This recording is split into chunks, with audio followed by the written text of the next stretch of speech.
Port-d'Âme, de quoi ça parle? Port-d'Âme, c'est l'histoire d'un jeune noble qui s'appelle Rhys, qui a tout perdu.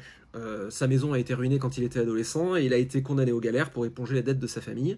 On est dans un monde de fantasy, pour placer globalement, pré-révolution industrielle, à peu près environ XVIIe siècle.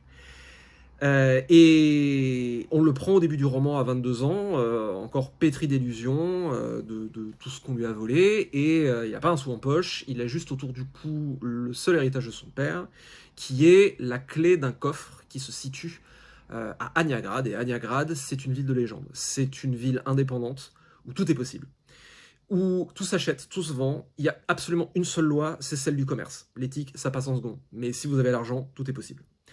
Il se dit que avec Aniagrad et l'héritage de son père, il va peut-être avoir la possibilité de ressusciter sa maison de ses cendres et de retrouver son honneur perdu. Il arrive là-bas avec plein d'illusions, mais très vite il se rend compte qu'il y a une magie qui est assez particulière dans cette ville, où certaines personnes qui sont considérées comme étant la limite de la société parce qu'on ne peut pas tomber plus bas, certaines personnes sont capables de vendre la charge émotionnelle d'un souvenir à quelqu'un d'autre. C'est extrêmement mal vu, c'est considéré comme de la prostitution mentale. Il est initié à ça par un concours de circonstances et s'engage un voyage double où à la fois il cherche à monter, il monte, gravit les échelons de la société d'Aniagrad avec calcul plus ou moins bon, alliance plus ou moins bonne, et en même temps cette fascination pour une jeune femme du quartier du transfert qui lui transfère peu à peu à chaque visite la charge émotionnelle de ses souvenirs.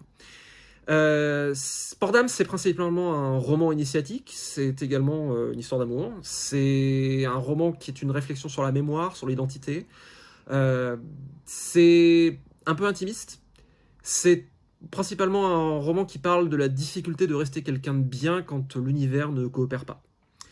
Et donc à travers le séjour de Rhys à Aniagrad, on voit quels sont les choix qu'il fait, bons ou mauvais, et comment il trace son cheminement à travers dans la société d'Aniagrad, et en quoi ça va pouvoir le changer.